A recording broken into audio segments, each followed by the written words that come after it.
Have you ever wondered how a single human mind could completely rewrite our understanding of reality itself? How one person's thoughts could shatter everything we believed about space, time, and the very fabric of existence? Well, the answer isn't what you might expect. It's not about being the smartest person in the room or having access to the most advanced technology. Instead, it lies in something far more profound and accessible to all of us. Hey there. How was your day? Wherever you're watching from, whatever time it is, I'm really glad you're here. Let me know in the comments about your time and location. Tonight we're going to drift into the extraordinary mind of Albert Einstein, the man who reshaped how we understand reality itself. We'll explore how he saw time, space, gravity, even light, through a lens no one had ever dared to use before. You'll see how a single person changed the way we look at the universe forever.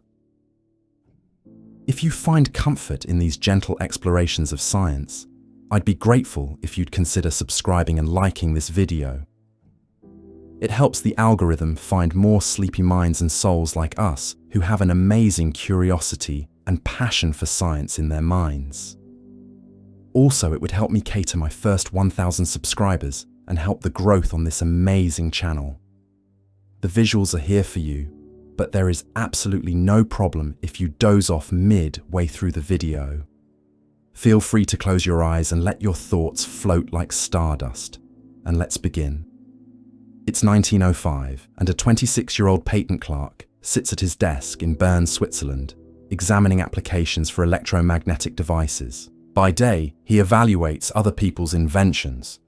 By night, he's quietly revolutionizing physics. This young man isn't working in a prestigious university laboratory or surrounded by the world's leading scientists. He's alone with his thoughts, armed with nothing more than pencil, paper, and an extraordinary way of seeing the world. What I'm about to reveal will change how you think about genius, creativity, and the nature of scientific discovery. Because Albert Einstein's greatest breakthroughs didn't come from complex mathematics or expensive equipment. They came from a unique mental approach that allowed him to see what others couldn't, a way of thinking that you can actually learn and apply to your own life. Before we dive into Einstein's mind, I want you to know where you're joining me from and what brought you to this exploration of one of history's most fascinating thinkers. Whether you're a student of science, someone curious about the nature of reality, or simply drawn to stories of human brilliance, you're part of a community that values understanding over mere information. If you find yourself captivated by these glimpses into extraordinary minds and the ideas that shaped our world, I encourage you to subscribe. We'll be exploring the thinking patterns of history's greatest innovators, the moments of insight that changed everything, and the mental tools that can transform how you approach problems in your own life. Now, here's what makes Einstein's story so remarkable. He didn't just discover new facts about the universe. He fundamentally changed how we think about thinking itself. His approach to understanding reality was so revolutionary that it continues to influence not just physics, but philosophy, psychology, and even the way we approach creativity in the modern world. Most people believe that Einstein's genius lay in his mathematical abilities, but here's what they miss. Einstein himself said that mathematics was just the language he used to express his insights. The real magic happened in his mind before he ever wrote down an equation. It happened in the realm of imagination, visualization, and what he called thought experiments. To understand how Einstein really saw the universe, we need to step inside his mental laboratory. We need to experience the world through his eyes, feel the questions that kept him awake at night, and witness the moments when abstract concepts suddenly became crystal clear.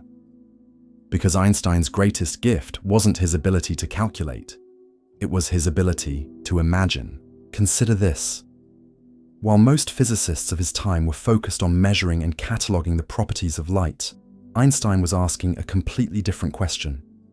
He wasn't wondering how fast light traveled or what it was made of. Instead, He was imagining what it would be like to ride alongside a beam of light, to travel at the speed of light itself.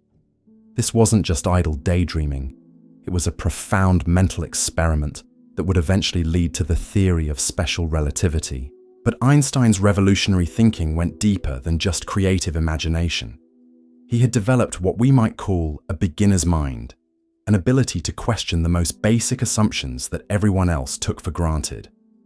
While other scientists accepted that space and time were fixed, unchanging backdrops against which events unfolded, Einstein dared to ask, what if space and time themselves could stretch, bend, and warp? This willingness to challenge fundamental assumptions wasn't just intellectual courage, it was a complete reframing of how to approach any problem. Einstein understood that the most important breakthroughs often come not from finding new answers, but from asking entirely new questions. He once said that if he had an hour to solve a problem, he would spend 55 minutes defining the problem and 5 minutes solving it. The depth of Einstein's thinking becomes even more remarkable when we consider the tools he used. He didn't have supercomputers or particle accelerators. He didn't even have a calculator. His most powerful instrument was his mind, and specifically, his ability to create vivid mental models of physical phenomena. He would spend hours visualizing scenarios, playing with concepts in his imagination until they revealed their secrets. One of his most famous thought experiments involved imagining himself in a windowless elevator. If the elevator were accelerating upward, he realized, the experience would be identical to standing in a gravitational field. This simple mental exercise led to one of the most profound insights in the history of science, the equivalence principle, which became the foundation of general relativity. What's fascinating is that Einstein's thought experiments weren't just random flights of fancy. They were carefully constructed mental scenarios designed to isolate specific aspects of physical reality. He would strip away all the complexity and focus on the essential elements of a problem. It was like being able to perform experiments on reality itself, using only the power of imagination. This approach required a particular kind of mental discipline. Einstein had to hold multiple abstract concepts in his mind simultaneously while manipulating them like physical objects. He had to maintain a childlike sense of wonder while applying rigorous logical thinking. It was a delicate balance between creativity and precision, between intuition and analysis. The more we examine Einstein's thinking process, the more we realize that his genius wasn't just about intelligence. It was about a fundamentally different relationship with uncertainty and ambiguity. Most people feel uncomfortable when they don't understand something. Einstein seemed to thrive in that space of not knowing. He once said that the most beautiful thing we can experience is the mysterious. This comfort with mystery allowed Einstein to sit with questions that others found too unsettling to contemplate. What is the nature of time? How does gravity actually work? What does it mean for space to be curved? These weren't just academic puzzles for him. They were profound mysteries that demanded new ways of thinking. Einstein's approach to these mysteries was remarkably systematic. He would begin with what he called free play of concepts in his mind. He would let his imagination run wild, considering possibilities that seemed absurd or impossible. Only after this phase of creative exploration would he begin to apply mathematical rigor to test and refine his ideas. This process often took years. Einstein spent nearly a decade developing general relativity, moving back and forth between intuitive insights and mathematical formulations. He would discover that certain mathematical relationships pointed toward physical insights, and conversely, that physical intuitions suggested new mathematical approaches. What emerges from studying Einstein's methods is a picture of thinking that is both highly creative and deeply logical. He wasn't just a dreamer who happened to be good at math, nor was he a calculating machine who occasionally had flashes of insight. Instead, He had developed an integrated approach to understanding that seamlessly combined imagination, intuition, logical analysis, and mathematical precision. Perhaps most remarkably, Einstein's way of seeing the universe was fundamentally visual and spatial. He thought in pictures, not just in words or equations. When he described his thinking process, he often talked about seeing relationships between concepts, about mental images that would suddenly reveal hidden connections. This visual thinking allowed him to grasp abstract relationships that were difficult to express in ordinary language. The implications of Einstein's approach extend far beyond physics. His methods offer insights into how we can approach any complex problem, how we can break through conventional thinking, and how we can develop our own capacity for creative insight. The key principles he employed, questioning assumptions, embracing uncertainty, thinking visually, and combining creativity with rigor, are accessible to anyone willing to develop these mental skills. As we continue our exploration of Einstein's mind, we'll discover how these principles played out in his greatest discoveries. We'll see how his unique way of thinking led to insights that seemed impossible to his contemporaries, and how his mental models of reality continue to shape our understanding of the universe today. But first, we need to understand something crucial about the world Einstein inherited. The physics of the late 19th century seemed complete and elegant. Most scientists believed that the fundamental laws of nature had been discovered, and that future work would simply involve applying these laws to new situations. The universe appeared to be a predictable, mechanical system governed by Newton's laws of motion and Maxwell's equations for electromagnetism. Einstein entered this world not as a rebel seeking to overthrow established science, but as a curious young man asking simple questions about everyday phenomena. Why does light behave the way it does? What exactly is happening when objects move through space? How do we actually measure time and distance? These questions seemed almost naive to the sophisticated physicists of his era. Yet it was precisely this willingness to ask fundamental questions that allowed Einstein to see what others had missed. While his colleagues were focused on the details of electromagnetic theory or the mechanics of planetary motion, Einstein was probing the conceptual foundations that everyone else took for granted. He was examining the very framework within which all of physics operated. This examination revealed something extraordinary. The framework itself was flawed. The assumptions that seemed so obvious and natural were actually arbitrary human constructions that didn't reflect the true nature of reality. Space and time weren't the fixed stage that Newton had imagined. Matter and energy weren't separate substances. The universe wasn't the predictable machine that classical physics described. Einstein's genius lay in recognizing that these weren't just technical problems to be solved within the existing framework. They were signs that the framework itself needed to be rebuilt from the ground up. This required not just mathematical skill, but a profound willingness to let go of comfortable certainties and venture into uncharted conceptual territory. The journey we're about to take together will reveal how Einstein navigated this territory, how he developed new ways of thinking about the most basic aspects of reality, and how his insights continue to shape our understanding of the universe. We'll explore the thought experiments that led to his breakthrough discoveries, the mental models he used to grasp abstract concepts, and the creative process that transformed his intuitive insights into rigorous scientific theories. The transformation of Einstein's thinking didn't happen overnight. It was a gradual process of learning to see the world through entirely new eyes. To understand how this happened, we need to examine the specific moments when his revolutionary insights began to crystallize. Einstein in 1895, as a 16-year-old student grappling with a question that would haunt him for the next decade. He imagined chasing after a beam of light, running alongside it at the speed of light itself. What would he see? According to the physics of his time, he should observe a stationary electromagnetic wave, light frozen in space. But this seemed impossible. Light couldn't be stationary. It had to move at the speed of light by definition. This paradox gnawed at Einstein's mind for years. Most people would have dismissed it as an interesting puzzle and moved on to more practical concerns.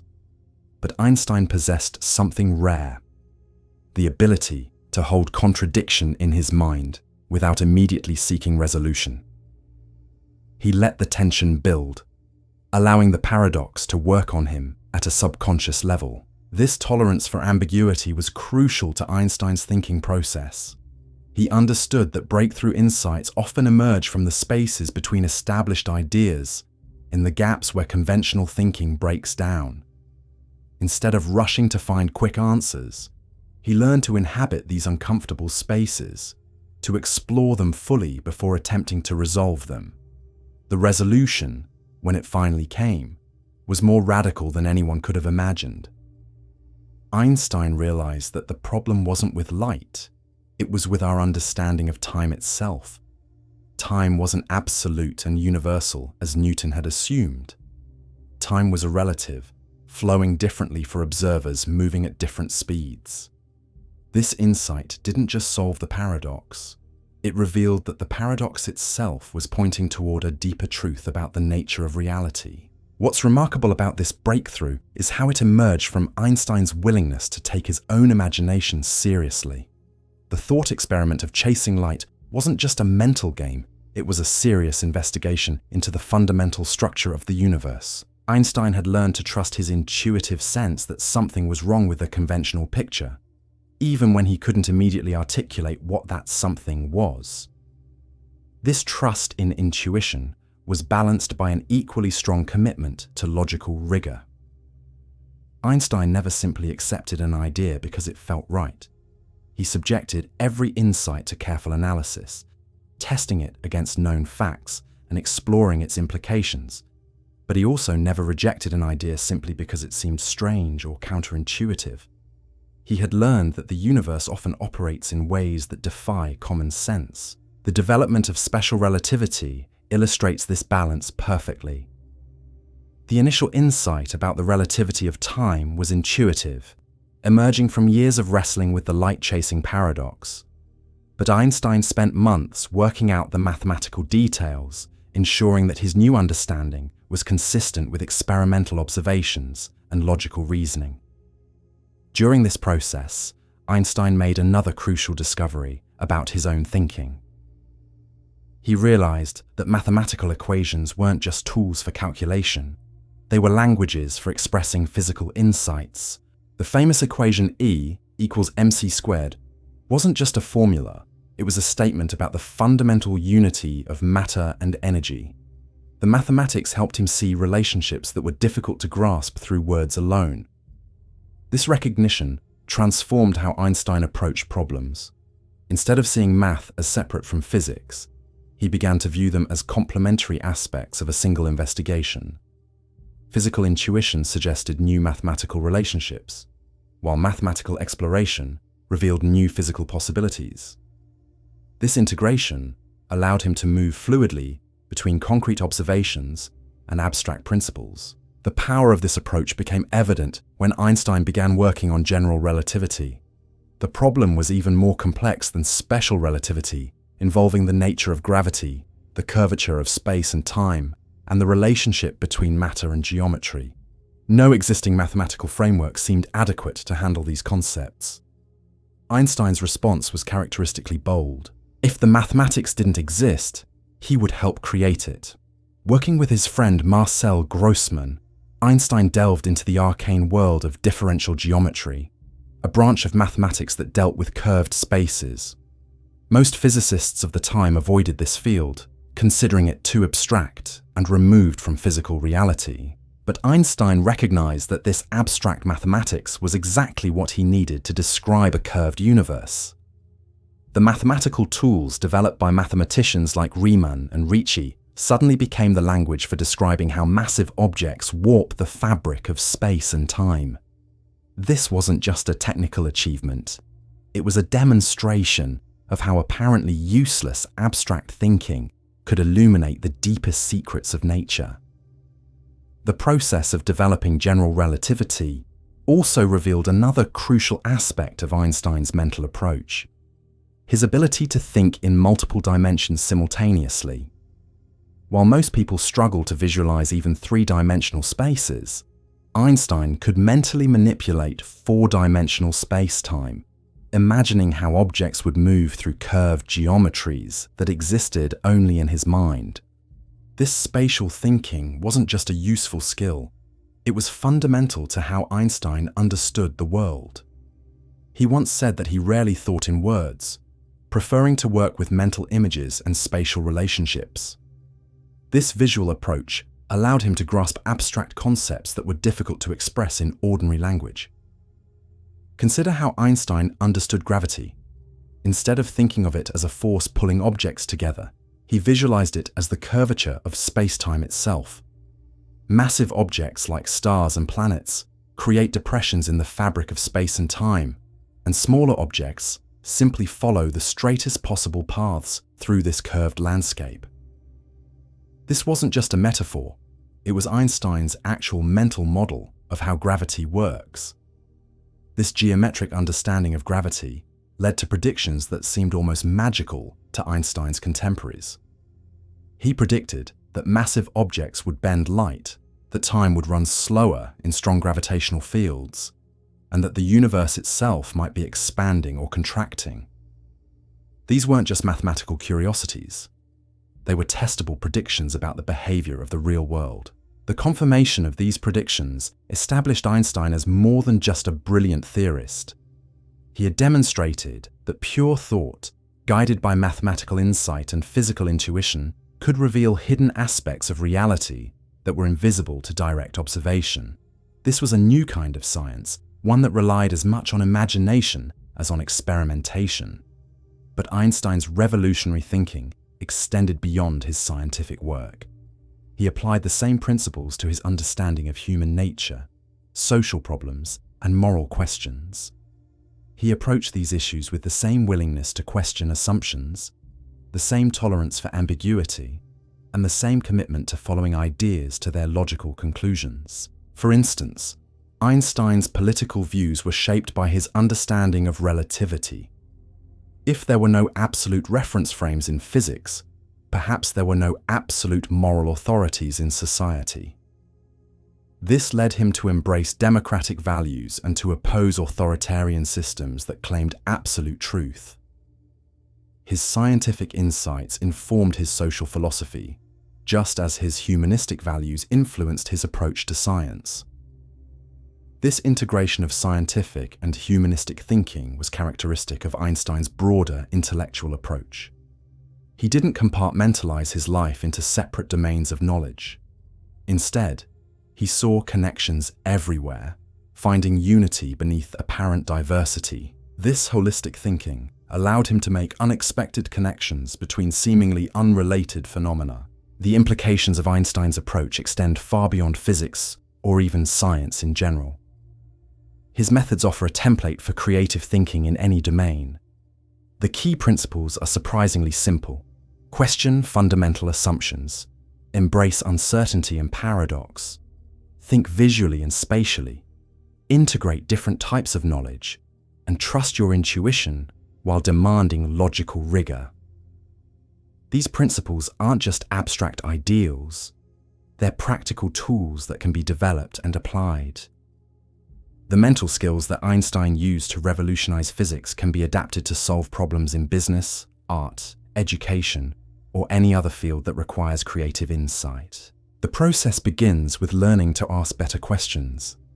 Instead of accepting conventional wisdom, we can probe deeper, asking why things are the way they are and whether they have to be that way. This questioning attitude, combined with careful observation and logical analysis, can reveal hidden assumptions and overlooked possibilities. Next comes the cultivation of visual and spatial thinking. This doesn't require special artistic talent. It's simply a matter of learning to represent abstract concepts through mental images, diagrams, and spatial relationships. This approach can make complex ideas more accessible and reveal connections that aren't apparent through verbal analysis alone.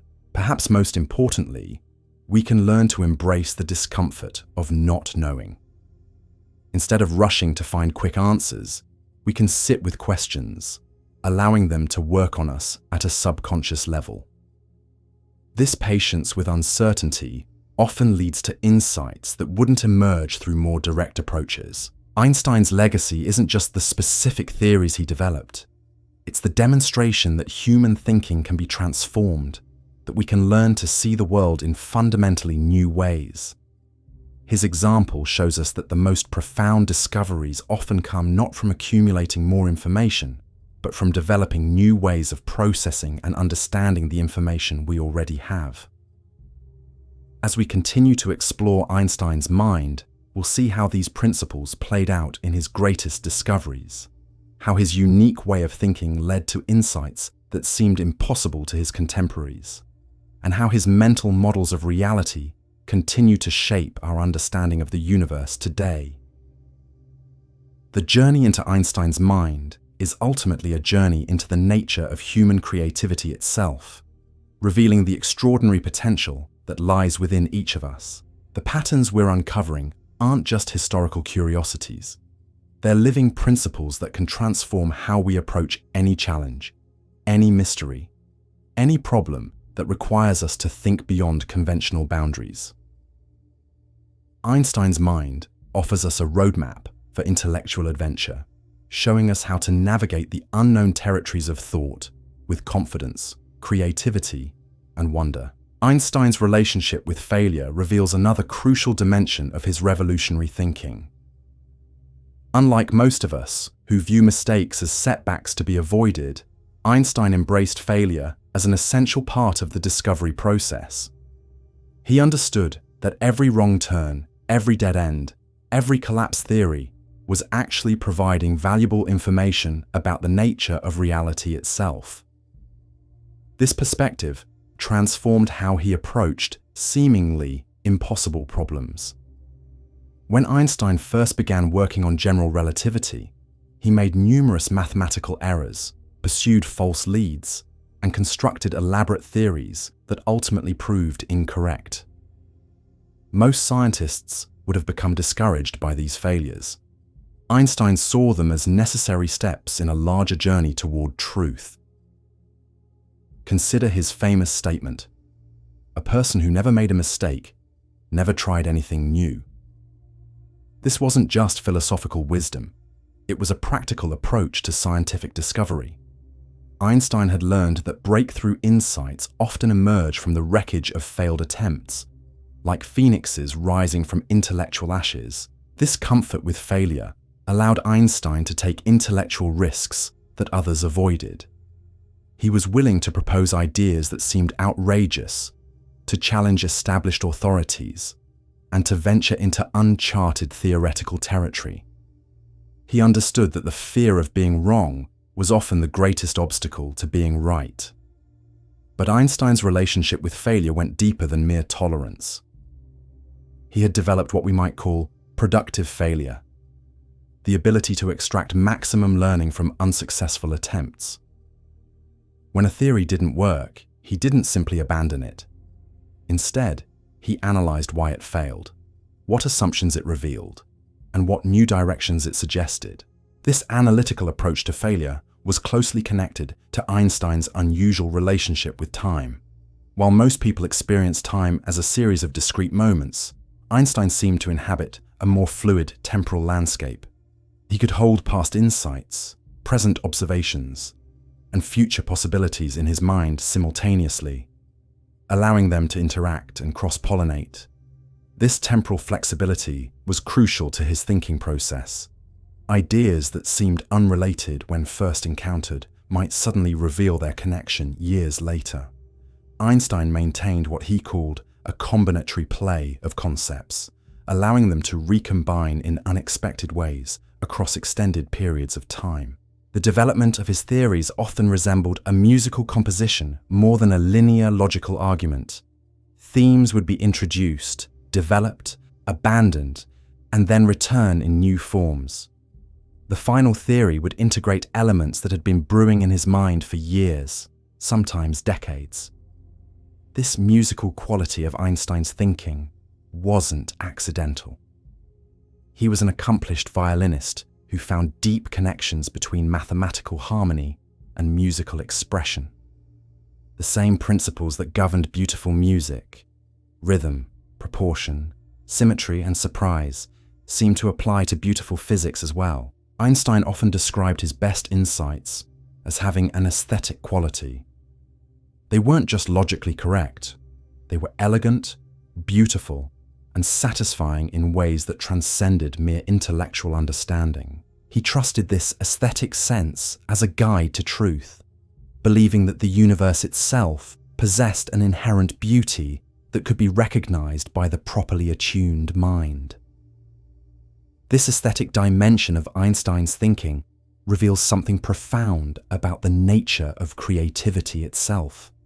The most powerful insights often emerge not from pure logic or systematic analysis, but from a deeper recognition of pattern, harmony, and beauty. Einstein had learned to cultivate this aesthetic sensitivity as a scientific tool. The implications of this approach extend far beyond physics.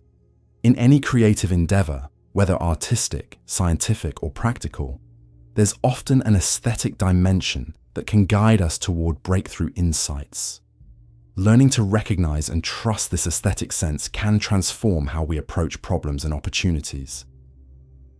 Einstein's aesthetic sensitivity was closely connected to his famous thought experiments.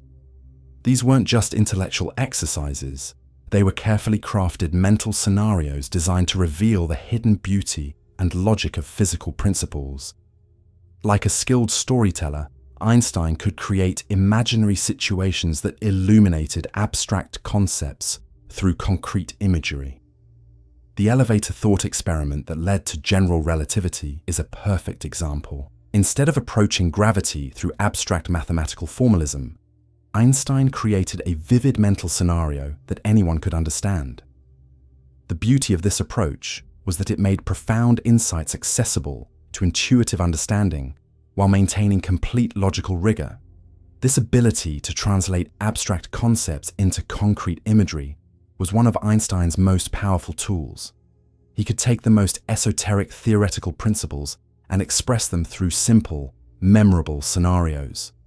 This wasn't just a teaching technique, it was how he actually thought about these problems. Einstein's thought experiments reveal another crucial aspect of his mental approach: his ability to shift perspectives at will. He could imagine himself as a photon traveling at the speed of light, as an observer in a gravitational field, or as a being living in a two-dimensional universe. This perspective shifting allowed him to see problems from multiple angles simultaneously. This flexibility of perspective was essential to his understanding of relativity. The core insight of special relativity, that measurements of space and time depend on the observer's frame of reference, required the ability to imaginatively inhabit different observational perspectives. Einstein could mentally jump between reference frames, experiencing how the same physical situation would appear to different observers. This perspective-shifting ability extended beyond physics into Einstein's approach to human conflicts and social problems. He could see situations from multiple viewpoints, understanding how different people might reasonably reach different conclusions based on their particular circumstances and experiences. The development of this cognitive flexibility required years of practice and cultivation. Einstein had to learn to suppress his natural tendency to see things from a single, fixed perspective.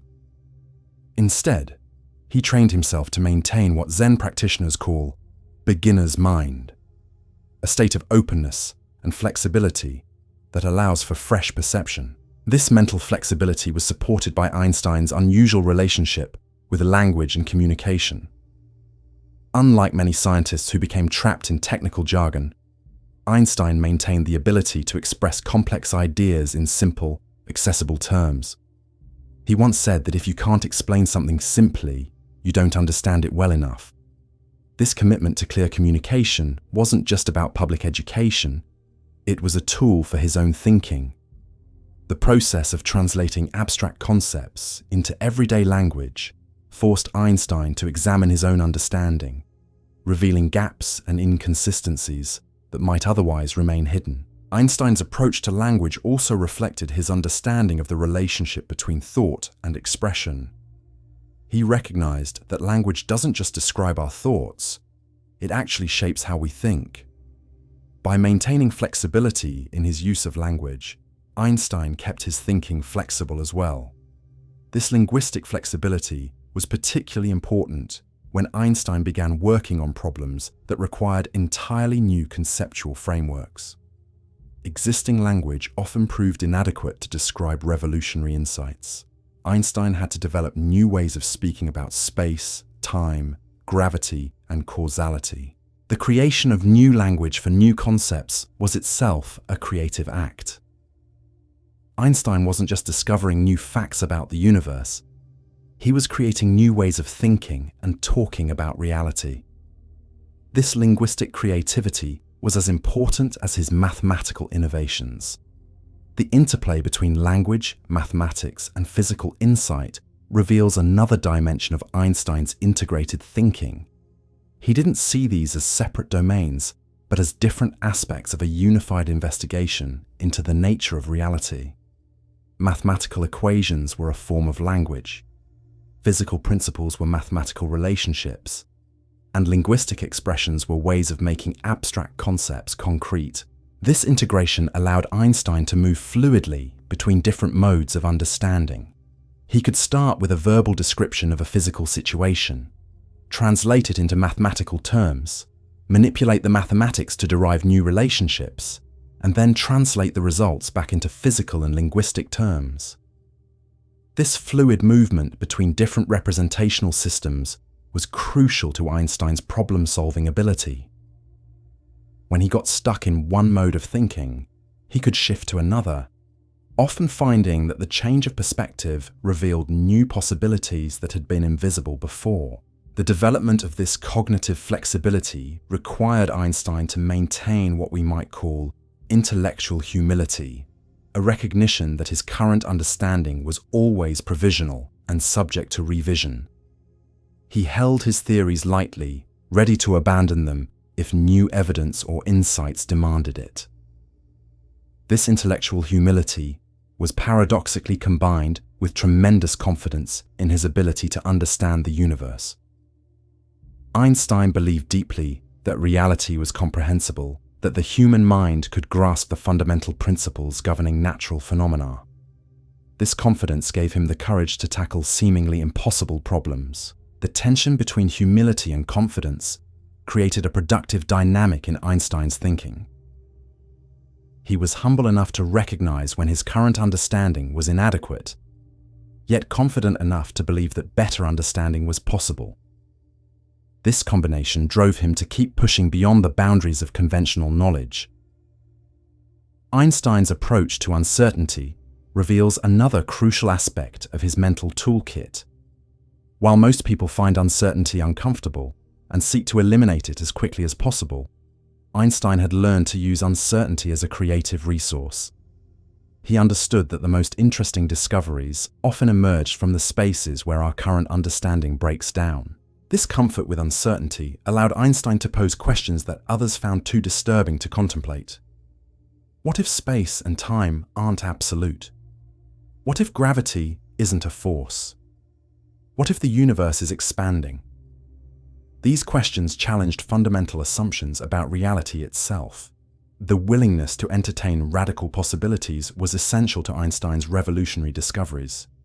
He had learned that the most profound insights often require us to abandon our most cherished beliefs about how the world works. This intellectual courage was perhaps his most important characteristic as a thinker. But Einstein's comfort with uncertainty wasn't just passive acceptance, it was active engagement. He had developed specific techniques for working productively with ambiguous and contradictory information. He could hold multiple competing hypotheses in his mind simultaneously, allowing them to interact and evolve. This ability to maintain cognitive flexibility in the face of uncertainty was supported by Einstein's understanding of the relationship between simplicity and complexity. He famously said that everything should be made as simple as possible, but not simpler. This principle guided his approach to theory construction and problem solving. Einstein understood that the most powerful theories often appeared simple on the surface while containing profound complexity beneath.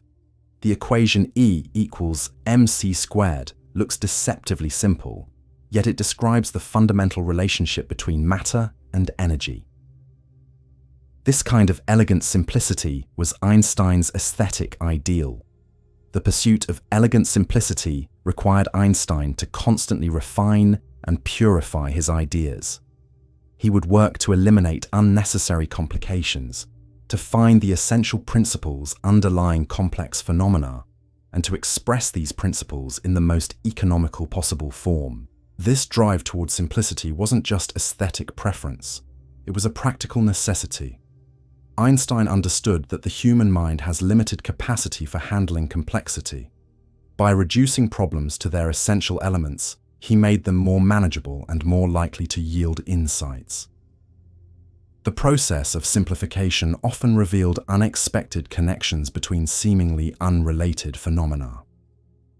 When Einstein stripped away the surface complexity of various physical problems, he often discovered that they were actually different manifestations of the same underlying principles. This recognition of unity beneath apparent diversity was central to Einstein's worldview. He spent much of his later career searching for a unified field theory that would show how all the fundamental forces of nature were actually aspects of a single, more fundamental force. Though Einstein never completed this unified theory, his search for it reveals something important about his mental approach. He was always looking for deeper patterns, more fundamental principles, and more comprehensive understanding.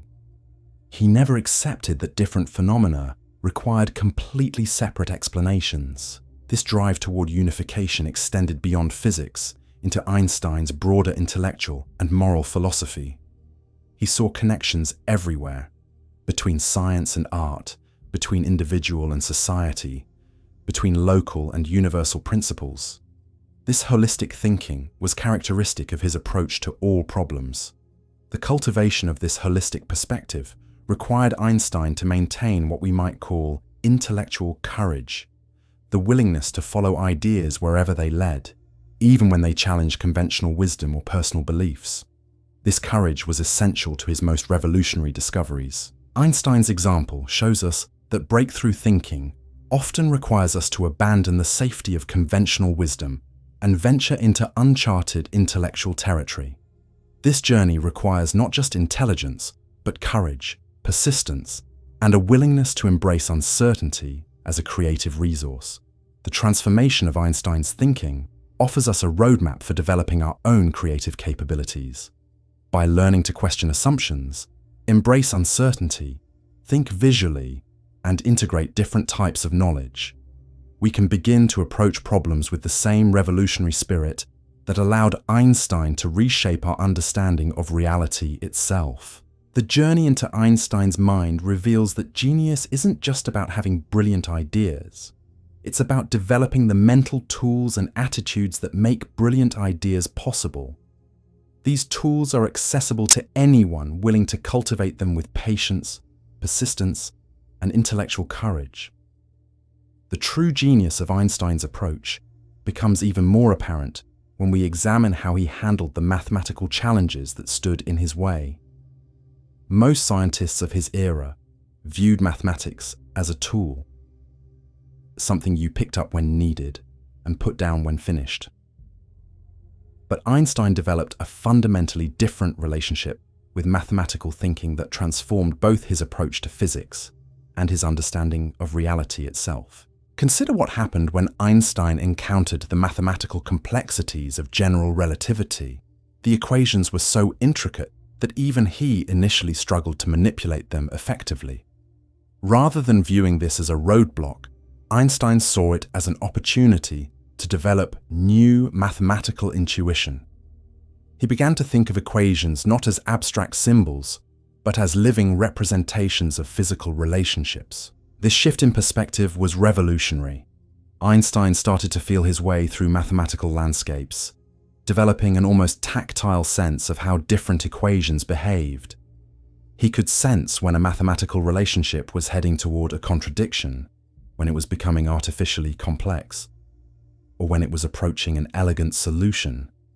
This wasn't just intellectual analysis, it was a kind of mathematical intuition that allowed him to navigate complex theoretical terrain. The development of this mathematical intuition required Einstein to spend countless hours in what he called combinatory play, a process of mentally manipulating mathematical concepts, like puzzle pieces, seeing how they fit together in different configurations. This wasn't random experimentation, but a systematic exploration of mathematical possibilities guided by physical insight. What emerges from studying this process is a picture of thinking that seamlessly integrated multiple levels of understanding. Einstein could simultaneously hold in his mind the abstract mathematical relationships, the physical principles they represented, and the concrete implications for observable phenomena. This multi-layered thinking allowed him to move fluidly between different levels of analysis. This integration was particularly crucial when Einstein began working on cosmological problems, questions about the structure and evolution of the universe as a whole. These problems required him to think on scales that dwarfed human experience, dealing with concepts like infinite space, eternal time, and the curvature of the entire universe. To grapple with these cosmic questions, Einstein had to develop what we might call transcendent thinking, the ability to reason about phenomena that lie completely outside direct human experience. He couldn't rely on everyday intuition or common sense. Instead, he had to construct entirely new forms of intuition based on mathematical relationships and physical principles.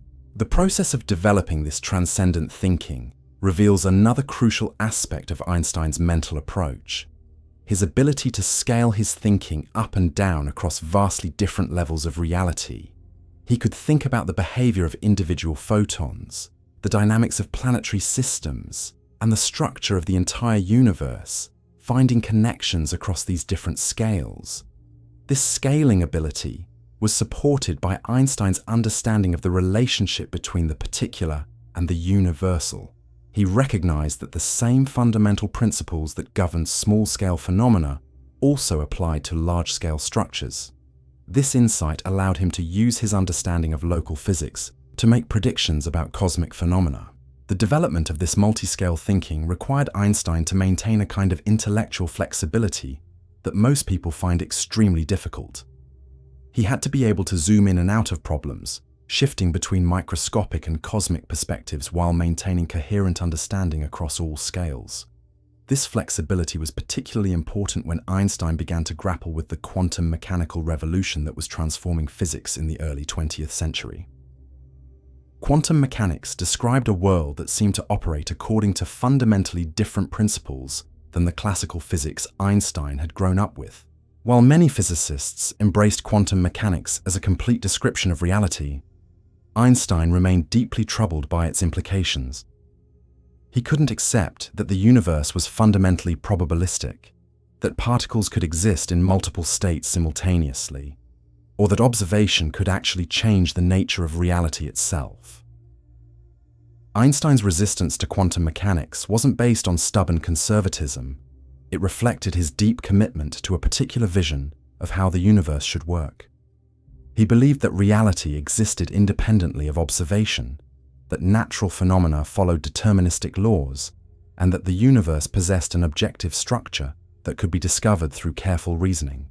This philosophical commitment shaped Einstein's approach to the quantum mechanical puzzles that emerged in the 1920s and 1930s. While other physicists were learning to accept the strange implications of quantum theory, Einstein was developing thought experiments designed to reveal what he saw as fundamental contradictions in the quantum mechanical worldview. The most famous of these thought experiments involved what Einstein called spooky action at a distance, the quantum mechanical prediction that particles could be instantaneously correlated across vast distances. Einstein argued that this violated the principle of locality, which held that objects could only be directly influenced by their immediate surroundings. Einstein's critique of quantum mechanics reveals another dimension of his thinking. his commitment to what he called physical reality. He insisted that scientific theories should describe an objective world that existed independently of human observation and measurement. This wasn't just a philosophical preference. It was a methodological principle that guided his approach to theory construction.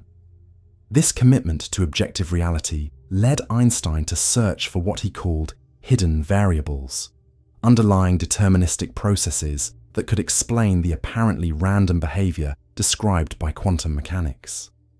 He believed that quantum mechanics was incomplete, that it described only the surface appearance of deeper, more fundamental processes. The search for hidden variables occupied much of Einstein's later career, though he never succeeded in finding them. Modern experiments have largely confirmed the quantum mechanical predictions that Einstein found so troubling. Yet his critique of quantum mechanics wasn't entirely misguided. It revealed important philosophical questions about the nature of reality and the role of observation in scientific investigation. Einstein's approach to these quantum mechanical puzzles illustrates his broader method for dealing with theoretical challenges.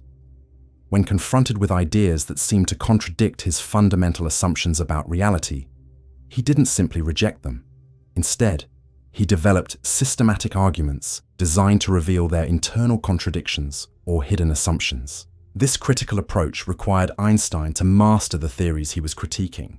He had to understand quantum mechanics well enough to identify its potential weaknesses and to construct compelling alternatives. This wasn't just intellectual opposition. It was a form of constructive engagement that ultimately advanced the field even when Einstein's specific criticisms proved incorrect. The quantum mechanical debates also reveal Einstein's understanding of the relationship between scientific theories and philosophical worldviews. He recognized that scientific theories weren't just technical tools, but expressions of deeper beliefs about the nature of reality. The choice between different theories often reflected fundamental philosophical commitments about determinism, causality, and the relationship between mind and world. This philosophical dimension of Einstein's thinking was closely connected to his approach to scientific creativity. He understood that breakthrough insights often required not just new techniques or new data, but new ways of thinking about fundamental questions. The most revolutionary scientific advances typically involve changes in philosophical perspective as much as empirical discovery. Einstein's own revolutionary contributions exemplified this connection between scientific and philosophical innovation. Special relativity didn't just provide new equations for calculating the behavior of moving objects. It fundamentally changed how we think about space, time, and simultaneity. General relativity didn't just describe gravitational phenomena, it revealed that gravity was actually the curvature of space-time itself. These theoretical advances required Einstein to develop new philosophical frameworks for understanding the relationship between mathematical structures and physical reality. He had to learn to think about space and time as dynamic, malleable aspects of reality rather than fixed background conditions. The development of these new philosophical frameworks was itself a creative act that required many of the same mental skills Einstein used in his scientific work. He had to question fundamental assumptions, construct new conceptual frameworks, and test these frameworks against experience and logical analysis. This integration of scientific and philosophical thinking was characteristic of Einstein's broader intellectual approach. He didn't separate his scientific work from his philosophical reflections or his moral commitments.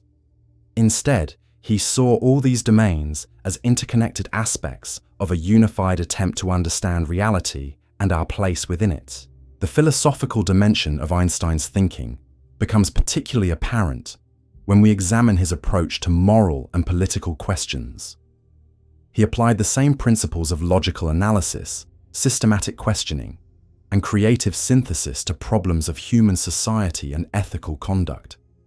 For instance, Einstein's commitment to pacifism during World War I reflected his understanding of the logical structure of international conflict.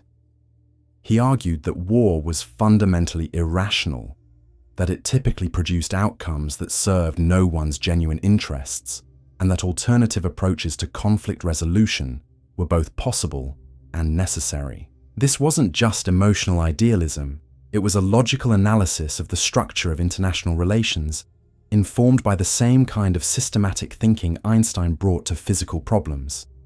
He approached questions of war and peace with the same commitment to fundamental principles and logical consistency that characterized his scientific work.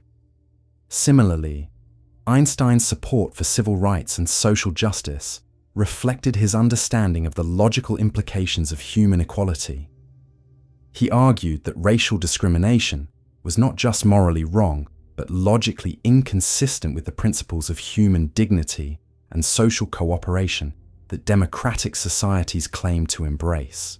These moral and political commitments weren't separate from Einstein's scientific work. They were expressions of the same fundamental intellectual approach.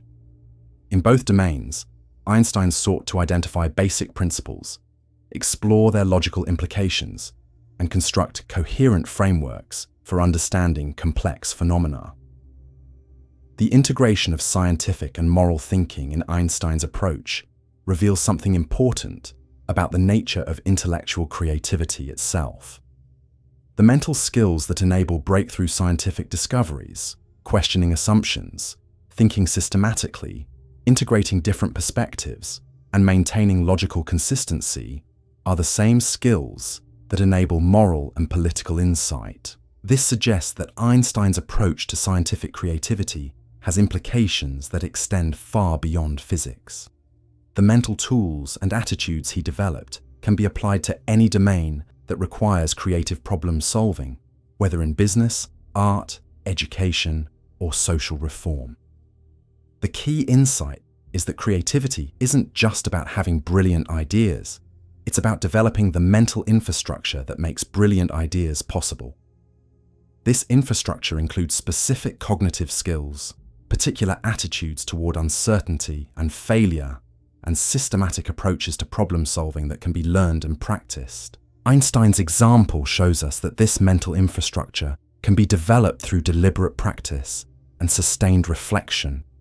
The thought experiments, the visual thinking, the comfort with uncertainty, the integration of different types of knowledge, all of these can be cultivated through conscious effort and systematic application.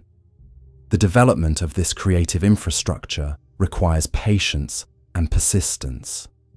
Einstein spent decades developing his distinctive approach to scientific thinking. His revolutionary insights emerged from years of preparation, reflection, and systematic exploration of fundamental questions. This long-term developmental process reveals another crucial aspect of Einstein's approach: his understanding of the relationship between immediate problem solving and long-term intellectual development. He didn't just try to solve specific problems. He worked to develop the mental capabilities that would allow him to solve increasingly complex and fundamental problems. This focus on developing thinking capabilities rather than just accumulating knowledge was central to Einstein's educational philosophy.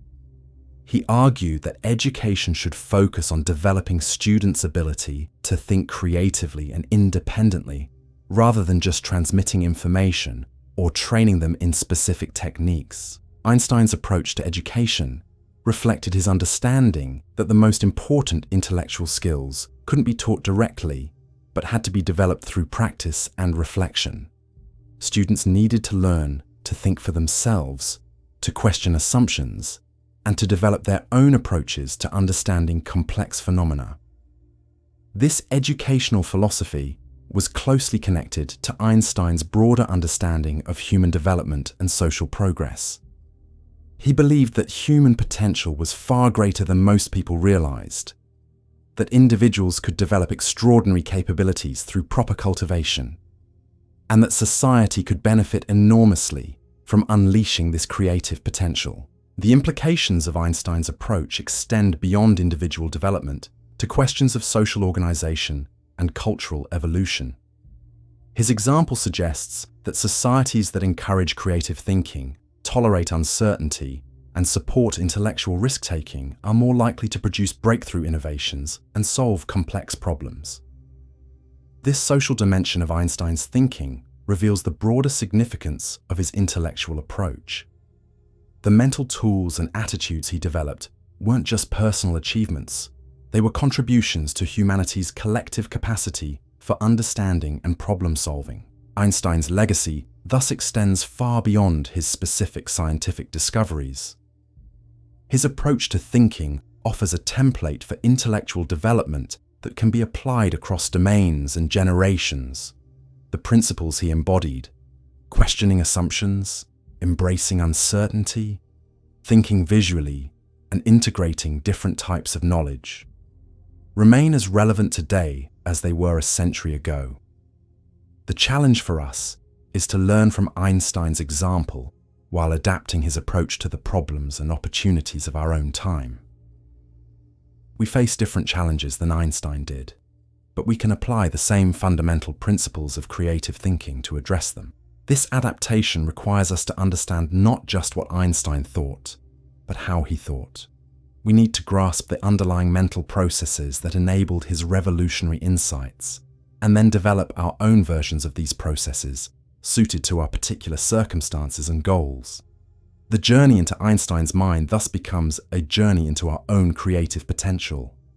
By understanding how one extraordinary individual learned to think in revolutionary ways, we can begin to develop our own capacity for breakthrough insight and creative problem-solving. The revolutionary nature of Einstein's thinking becomes even more profound when we examine how he approached the concept of time itself. While most of us experience time as a steady, universal river flowing in one direction, Einstein saw it as something far more fluid and mysterious. His insights into the nature of time weren't just mathematical abstractions. They emerged from deep, intuitive questioning about the most basic aspects of human experience. Consider how Einstein approached the simple act of simultaneity. If two events happen at the same time, what does that actually mean? Most people would say this is obvious. If you see two lightning strikes simultaneously, they happened at the same moment.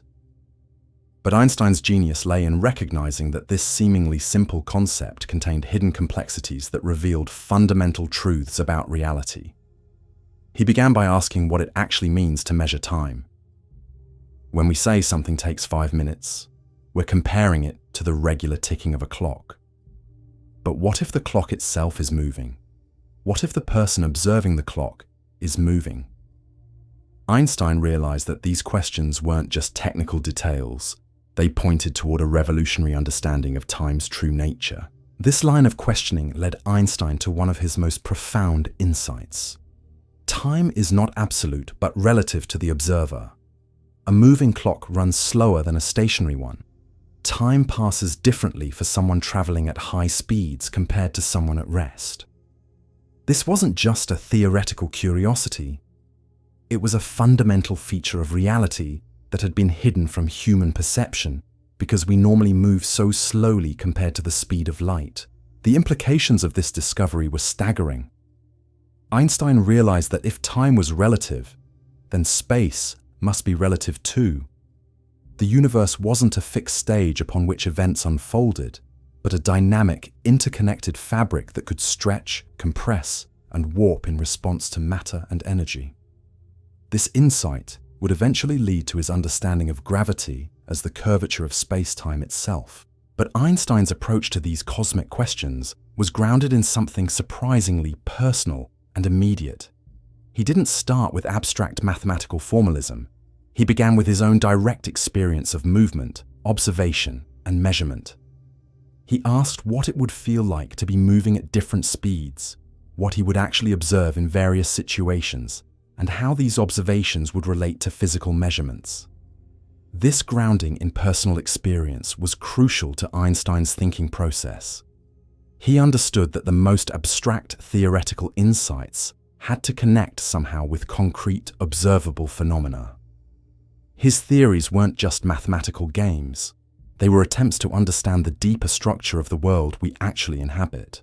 The development of this understanding required Einstein to cultivate what we might call experiential imagination, the ability to mentally inhabit different physical situations and explore their implications.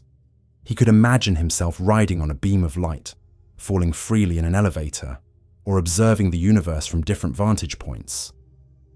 This wasn't just fantasy. It was a systematic method for investigating the structure of reality. This experiential approach to theoretical physics was revolutionary in its own right. Most physicists of Einstein's era approached problems through mathematical analysis or laboratory experimentation. Einstein showed that careful thought experiments could reveal aspects of reality that were invisible to both calculation and direct observation.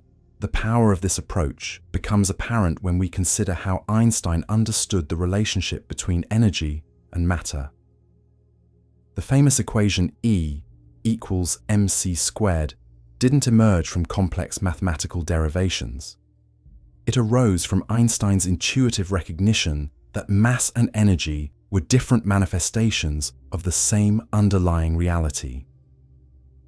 Einstein could visualize this relationship in almost physical terms. He saw mass as concentrated energy, energy as diffuse mass. This wasn't just a metaphor, it was his actual mental model of how these fundamental quantities related to each other. The mathematical equation was simply a precise way of expressing this deeper physical insight. This ability to translate abstract relationships into concrete imagery was one of Einstein's most powerful tools. He could take the most esoteric theoretical concepts and express them through simple, memorable visualizations. The curved spacetime of general relativity became a stretched rubber sheet with bowling balls creating depressions. The photoelectric effect became individual packets of light energy knocking electrons out of metal surfaces. These visualizations weren't just teaching aids. They were how Einstein actually thought about these phenomena. His mind worked primarily through images and spatial relationships rather than through verbal descriptions or mathematical symbols. This visual thinking allowed him to grasp complex relationships that were difficult to express in ordinary language. The development of this visual thinking required Einstein to maintain a kind of childlike wonder about the world around him. He never lost his ability to see familiar phenomena with fresh eyes, to question things that others took for granted, and to find mystery in the most ordinary experiences. This childlike perspective was balanced by rigorous analytical thinking.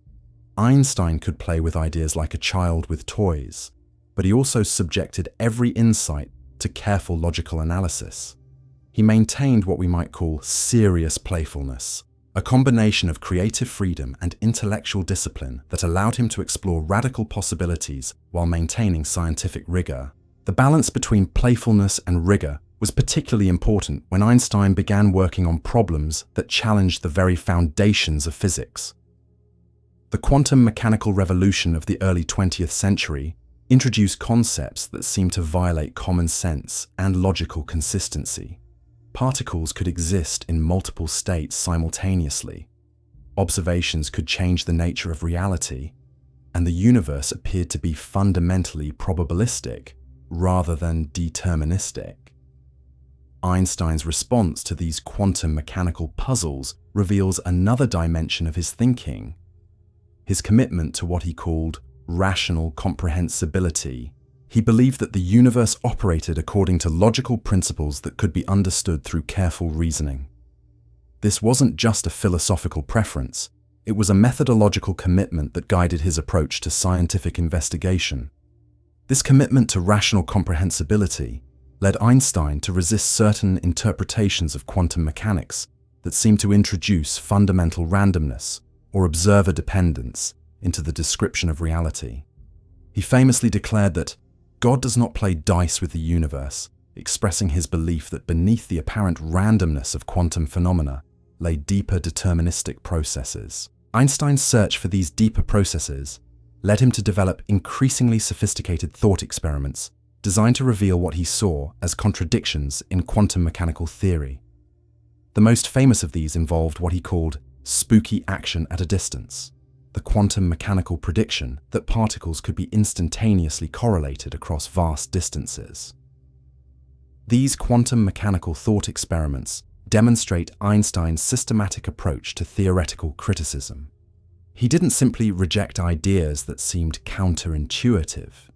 He developed careful arguments designed to reveal their internal contradictions or hidden assumptions. This critical approach required him to master the theories he was questioning and to construct compelling alternatives. The process of developing these alternatives reveals another crucial aspect of Einstein's mental approach: his ability to hold multiple competing theories in his mind simultaneously while working to resolve their conflicts. He could appreciate the mathematical elegance and empirical success of quantum mechanics while simultaneously recognizing what he saw as its conceptual limitations. This ability to maintain cognitive flexibility in the face of theoretical uncertainty was essential to Einstein's most revolutionary discoveries. He could entertain radical possibilities without becoming committed to them prematurely, allowing him to explore theoretical landscapes that others found too unsettling to investigate. The cultivation of this cognitive flexibility required Einstein to develop what we might call intellectual courage, the willingness to follow ideas wherever they led, even when they challenged his own previous beliefs or the conventional wisdom of his field. This courage was particularly important when Einstein began working on his unified field theory, an attempt to show that all the fundamental forces of nature were actually aspects of a single, more basic force. The search for this unified theory occupied much of Einstein's later career, though he never succeeded in finding it. His efforts were hampered by incomplete knowledge of the fundamental forces and by mathematical techniques that were inadequate for the task. Yet his search for unification reveals something important about his broader intellectual vision. Einstein was always looking for deeper patterns, more fundamental principles, and more comprehensive understanding. He never accepted that different phenomena required completely separate explanations. This drive toward unification was both a strength and a limitation. It led to profound insights about the interconnectedness of natural phenomena, but it also made Einstein resistant to theoretical approaches that emphasized fundamental randomness or irreducible complexity. The tension between Einstein's drive toward unification and the increasing complexity of 20th century physics reveals a broader challenge in creative thinking. How do we balance the search for simplicity and elegance with the need to accommodate complexity and ambiguity? Einstein's example suggests that this balance requires constant adjustment, a willingness to revise our understanding as new evidence emerges. This dynamic balance between simplicity and complexity was reflected in Einstein's approach to scientific communication. He was famous for his ability to explain complex ideas in simple terms, but he also recognized that oversimplification could be misleading. His goal was to find the level of explanation that captured the essential features of a phenomenon without introducing unnecessary complications. This communicative skill was closely connected to Einstein's understanding of the relationship between scientific theories and public understanding. He believed that science belonged to humanity as a whole, not just to a specialized community of experts. This democratic vision of science influenced his approach to theory construction and his commitment to clear, accessible explanation. The democratic dimension of Einstein's thinking extended beyond science into his approach to social and political questions. He applied the same principles of logical analysis and systematic questioning to problems of human society and ethical conduct. His support for civil rights, his opposition to militarism, and his advocacy for international cooperation all reflected his commitment to rational analysis and universal principles. This integration of scientific and moral thinking was characteristic of Einstein's broader intellectual approach. He didn't compartmentalize his life into separate domains of knowledge and value. Instead, he saw all these areas as interconnected aspects of a unified attempt to understand reality and our place within it. The philosophical implications of Einstein's approach become particularly apparent when we consider his understanding of the relationship between individual consciousness and objective reality. His scientific work revealed that reality was far stranger and more complex than common sense suggested, yet he maintained a deep faith in the human capacity to understand this reality through careful reasoning and systematic investigation. This faith in human understanding was balanced by intellectual humility about the limitations of current knowledge. Einstein recognized that every scientific theory was provisional, subject to revision as new evidence emerged. Yet he also believed that this process of revision and refinement was gradually bringing humanity closer to a true understanding of nature's deepest principles. The dynamic tension between confidence and humility in Einstein's thinking offers important lessons for anyone engaged in creative problem solving. We need enough confidence to tackle difficult problems and propose radical solutions, yet enough humility to recognize when our current understanding is inadequate and needs revision. This balance becomes particularly important when we're dealing with problems that challenge fundamental assumptions about how the world works. Einstein's example shows us that breakthrough insights often require us to abandon comfortable certainties and venture into uncharted conceptual territory. This journey requires not just intellectual ability, but emotional resilience and the courage to persist despite uncertainty and criticism. The development of this emotional resilience was crucial to Einstein's ability to maintain his creative output over decades of intellectual struggle. He faced numerous setbacks, false starts, and theoretical dead ends, yet he continued to pursue his vision of a unified understanding of natural phenomena. This persistence in the face of difficulty was as important to his success as his analytical abilities. Einstein's approach to handling setbacks reveals another dimension of his mental toolkit: his ability to reframe failures as learning opportunities. When a theoretical approach didn't work, he analyzed why it failed and what new directions it suggested. This analytical approach to failure transformed setbacks into stepping stones toward eventual success. The systematic nature of Einstein's approach to both success and failure offers practical lessons for anyone engaged in creative work. The development of breakthrough insights requires not just moments of inspiration, but sustained effort over extended periods. This effort is most effective when it's guided by systematic methods for exploring possibilities, testing ideas, and learning from both successes and failures. Einstein's methods for systematic exploration were closely connected to his understanding of the relationship between conscious analysis and unconscious processing. He recognized that his most important insights often emerged not during periods of intense concentration, but during moments of relaxation when his unconscious mind was free to make unexpected connections. This understanding led Einstein to cultivate what we might call productive idleness, periods of apparent inactivity that actually served important creative functions. He would spend hours walking, playing violin, or simply daydreaming, allowing his mind to wander freely through the landscape of ideas and possibilities. These periods of mental wandering weren't random or undirected. They were guided by the problems and questions that occupied Einstein's conscious attention. His unconscious mind was constantly working on these problems, exploring connections and possibilities that weren't immediately apparent to conscious analysis. The integration of conscious and unconscious processing was crucial to Einstein's creative process. He learned to alternate between periods of focused analysis and periods of relaxed reflection, allowing different aspects of his mind to contribute to the problem-solving process.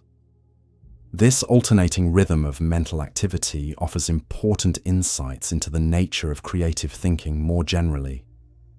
The most profound insights often emerge from the interplay between different modes of consciousness: analytical and intuitive, focused and diffuse, logical and imaginative. Einstein's example shows us that developing this interplay requires conscious cultivation. We need to learn to trust our intuitive insights while subjecting them to rigorous analysis. We need to develop the ability to focus intensely on specific problems, while also maintaining the mental flexibility to see them from multiple perspectives. The cultivation of this mental flexibility requires practice and patience.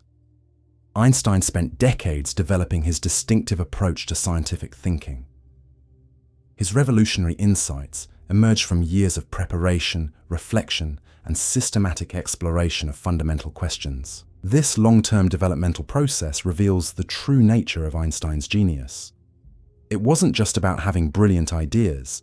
It was about developing the mental infrastructure that made brilliant ideas possible. This infrastructure included specific cognitive skills, particular attitudes toward uncertainty and failure, and systematic approaches to problem solving that could be learned and practiced. The accessibility of Einstein's methods offers hope for anyone seeking to develop their own creative capabilities. While few of us will achieve Einstein's level of revolutionary insight, we can all benefit from adopting his systematic approach to thinking, his willingness to question assumptions, and his integration of different modes of consciousness. The journey into Einstein's mind thus becomes a journey into our own creative potential.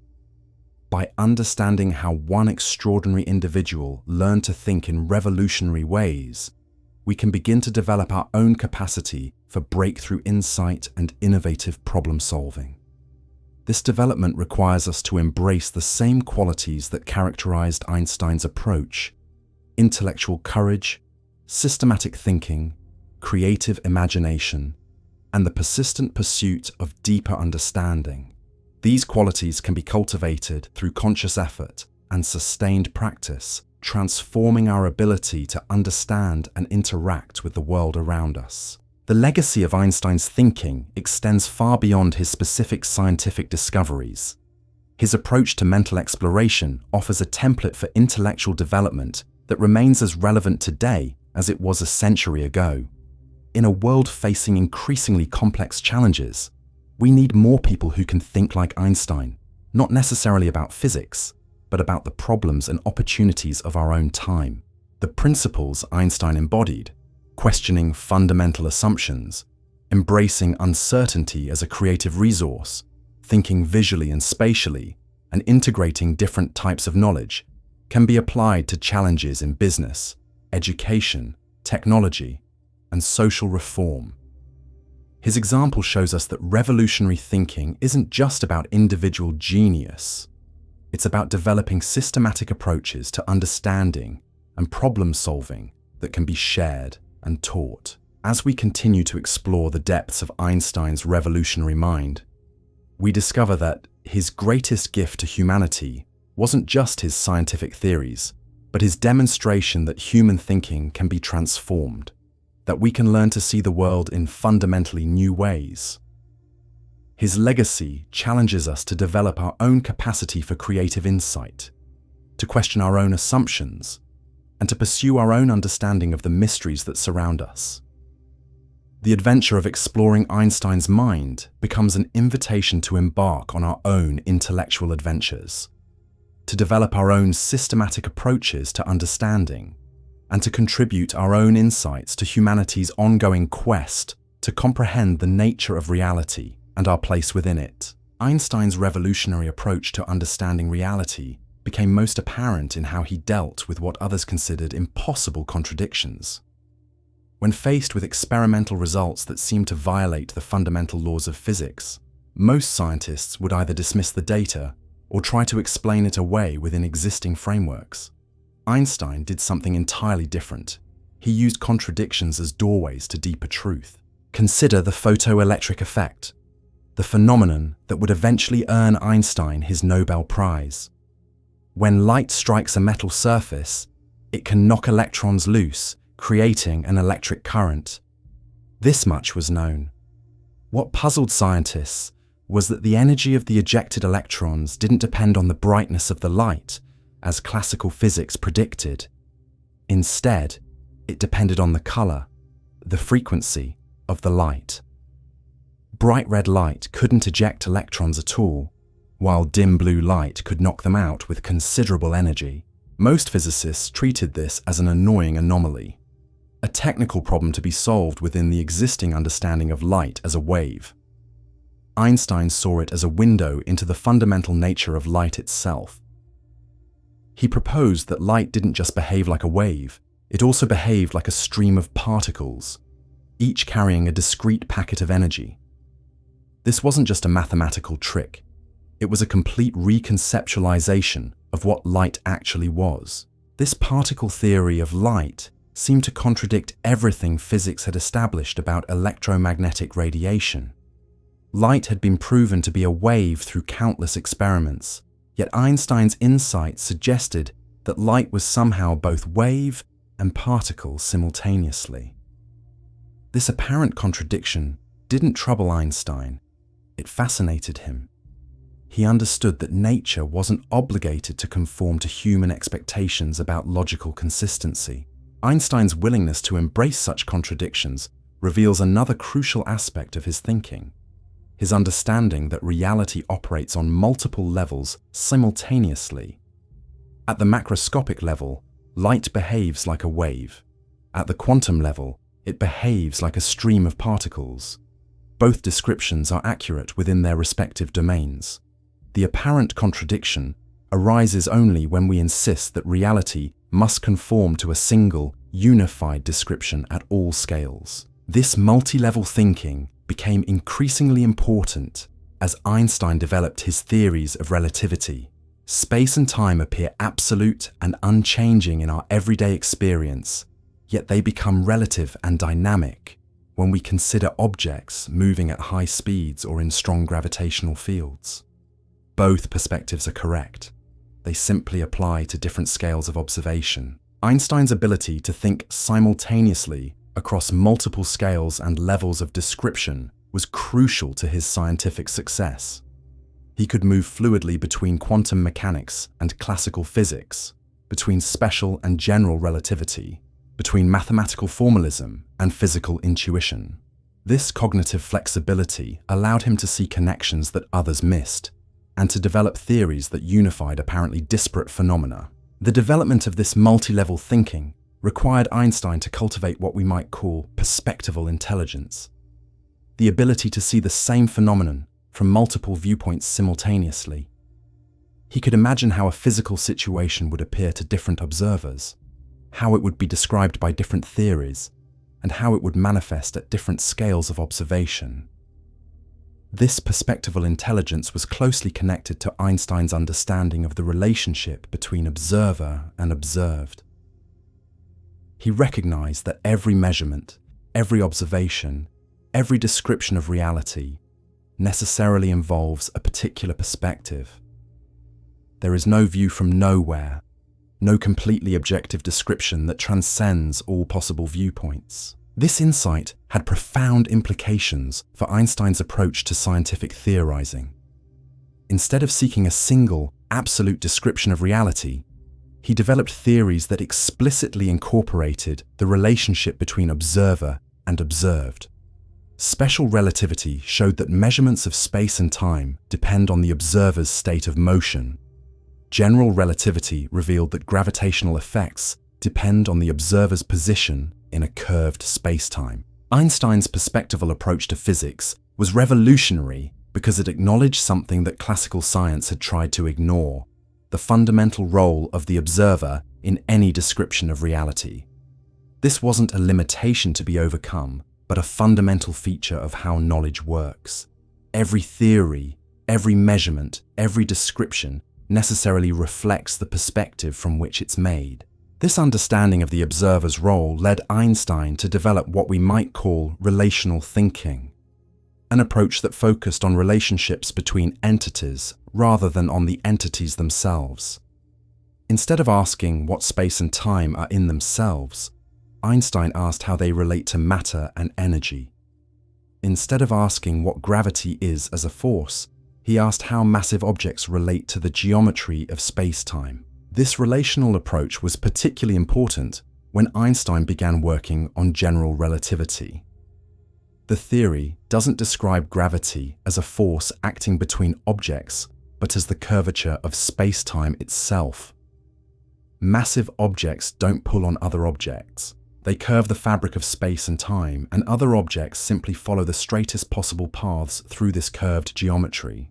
This geometric understanding of gravity required Einstein to develop an entirely new form of physical intuition.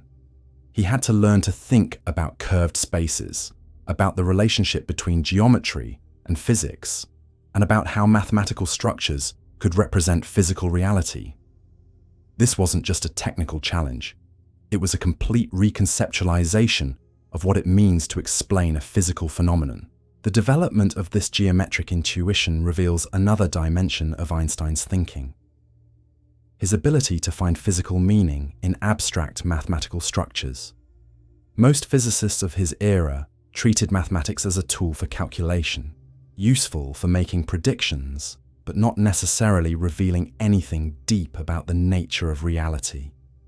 Einstein saw mathematics as a language that could express physical insights that were difficult to capture in ordinary words. This mathematical physical thinking allowed Einstein to discover relationships that weren't apparent through purely verbal reasoning. The curvature of spacetime, the equivalence of mass and energy, the relationship between acceleration and gravity, all of these insights emerged from Einstein's ability to translate between mathematical structures and physical understanding. The translation between mathematics and physics wasn't automatic or mechanical. It required creative interpretation and physical insight. Einstein had to develop the ability to see physical meaning in mathematical relationships, to recognize when a mathematical structure was pointing toward a deeper physical truth, and to construct mathematical representations of physical insights. This creative translation between different modes of understanding was central to Einstein's problem-solving approach. He would move fluidly between verbal descriptions, mathematical formulations, visual imagery, and physical intuition, allowing each mode to inform and enrich the others. This integration of different representational systems gave him access to insights that wouldn't have been available through any single approach. The systematic nature of Einstein's integrative thinking offers important lessons for anyone engaged in creative problem solving. The most profound insights often emerge from the intersection of different domains of knowledge, different ways of thinking, and different modes of representation. Learning to move fluidly between these different domains can dramatically enhance our problem-solving capabilities. Einstein's approach to integration wasn't just about combining different techniques. It was about developing a unified understanding that transcended the limitations of any single approach. His theories of relativity didn't just use mathematics to describe physical phenomena. They revealed deep connections between mathematical structures and physical reality that hadn't been apparent before.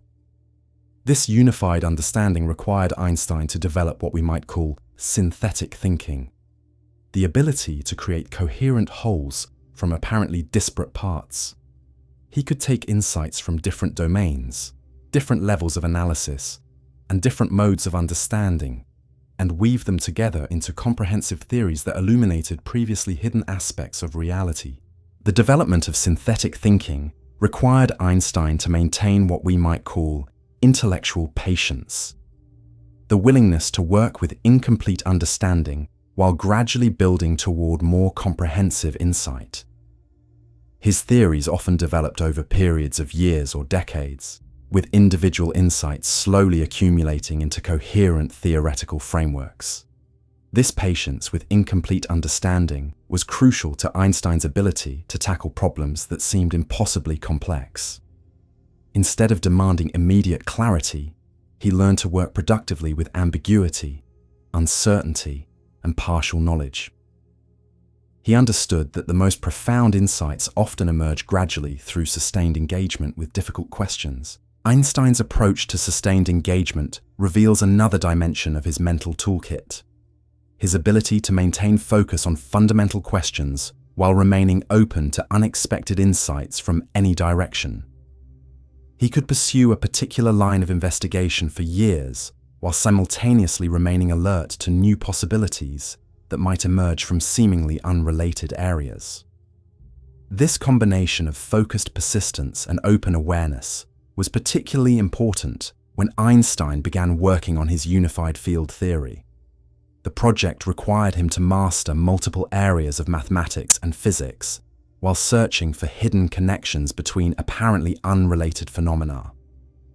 The work was technically demanding and conceptually challenging, with no guarantee of success. Einstein's willingness to undertake such a challenging project reveals his understanding of the relationship between immediate problem-solving and long-term intellectual development. He wasn't just trying to solve a specific problem.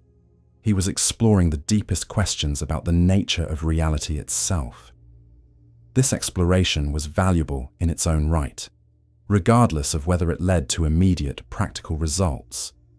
This commitment to fundamental investigation was characteristic of Einstein's broader approach to intellectual life.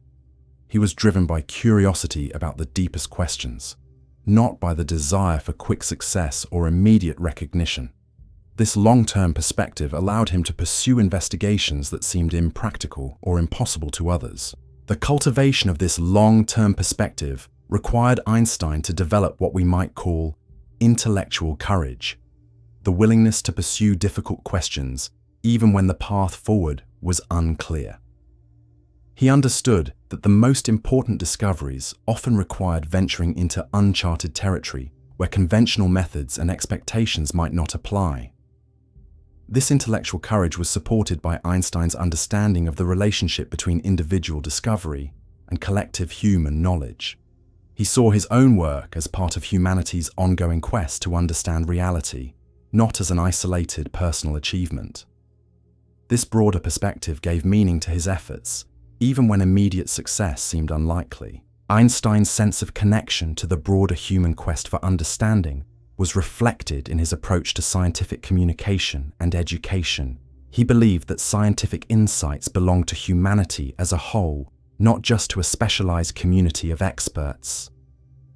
This democratic vision of science influenced his commitment to clear explanation and accessible communication. The democratic dimension of Einstein's thinking extended beyond science into his approach to social and political questions. He applied the same principles of logical analysis and systematic questioning to problems of human society and ethical conduct. His support for civil rights, his opposition to authoritarianism, and his advocacy for international cooperation all reflected his commitment to rational analysis and universal principles. This integration of scientific and moral thinking was characteristic of Einstein's broader intellectual approach. He didn't separate his scientific work from his philosophical reflections or his ethical commitments. Instead, he saw all these areas as interconnected aspects of a unified attempt to understand reality and our place within it. The philosophical implications of Einstein's approach become particularly apparent when we consider his understanding of the relationship between scientific knowledge and human values. His scientific work revealed that reality was far stranger and more complex than common sense suggested, yet he maintained a deep faith in the human capacity to understand this reality through careful reasoning and systematic investigation. This faith in human understanding was balanced by intellectual humility about the limitations of current knowledge. Einstein recognized that every scientific theory was provisional, subject to revision as new evidence emerged. Yet he also believed that this process of revision and refinement was gradually bringing humanity closer to a true understanding of nature's deepest principles. The dynamic tension between confidence and humility in Einstein's thinking offers important lessons for anyone engaged in creative problem-solving.